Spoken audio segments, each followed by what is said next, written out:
So our full frame range is done now, and it looks a little something like this. So we see we got these cool God Ray looking elements here. We can definitely see the texture noise moving through our simulation, which is pretty nice.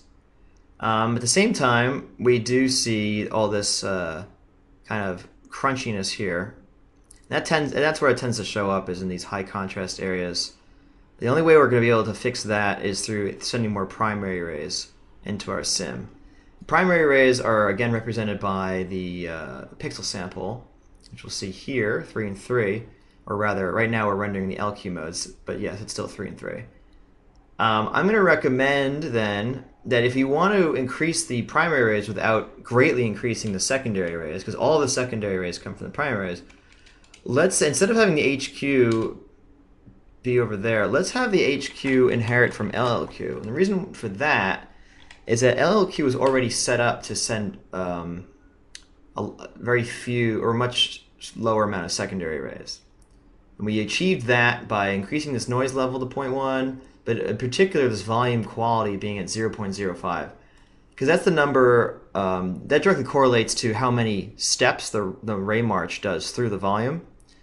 If there's less places that it stops, then there's less opportunities to send out secondary rays. So the mere fact that this is half as much as LQ had, see 0.1, and then we're at 0.05 here, even though we're increasing the amount of primary rays, it's still sending out far less secondary. So this will look pretty good. And while we're at it, because this is going to be HQ, I'm going to send the stochastic up to 8. Great, so that should take care of the fuzziness. We can also look through all of our other elements here. We have this is just the direct contribution from our distant light. We have the direct contribution from our environment light here. And we have the contribution from the point light, which looks pretty cool. That's where most of that God ray business is coming from. We also even see the animated kind of bounce. This is the scatter going on inside. And again, this is pretty grainy because the secondary rays are so low. But as you see in the overall color, you don't really see that graininess, not that white speckled graininess here. So we can probably get away with keeping it pretty low. In any case, we're going to have more primary rays in a moment, so it will definitely look better anyway. Cool.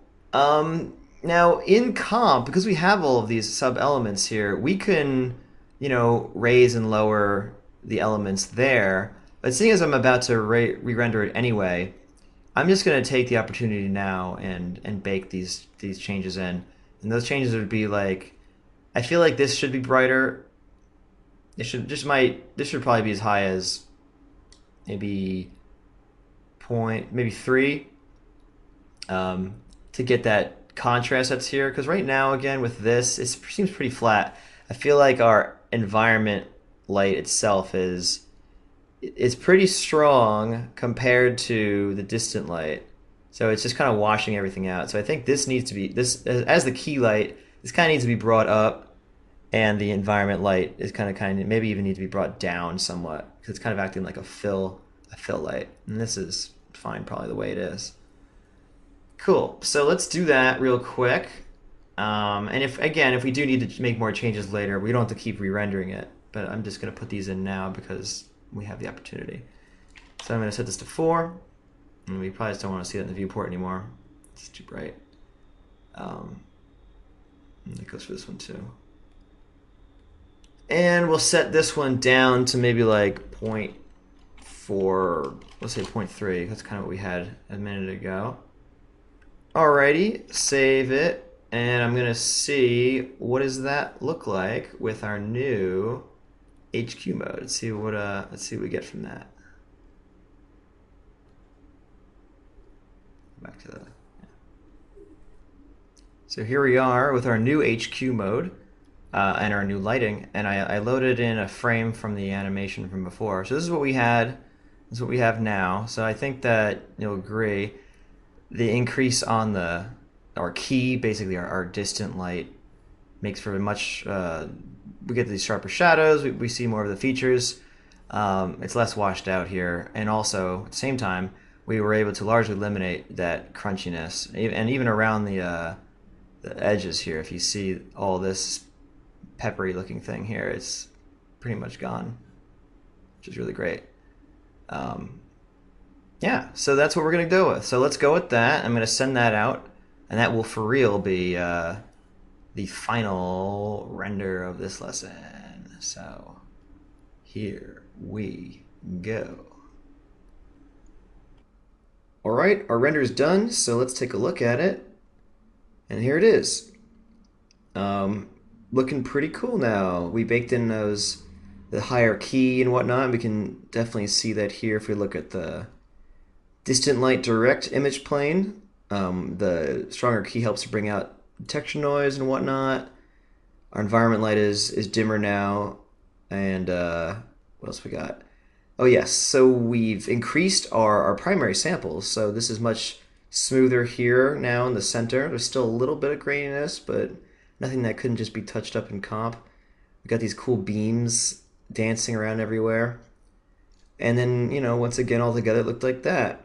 So this was pretty successful. And I went ahead and I want you to see here, I keep talking about the alpha and how you can see a lot of this will get, knocked out as it blends in based on the color of the alpha. And like I started to say, I went ahead and made a comp with some image here. And there you go. You can see how much less is actually visible now, but this is correct. This is us seeing it blended over an arbitrary background. I also made some changes.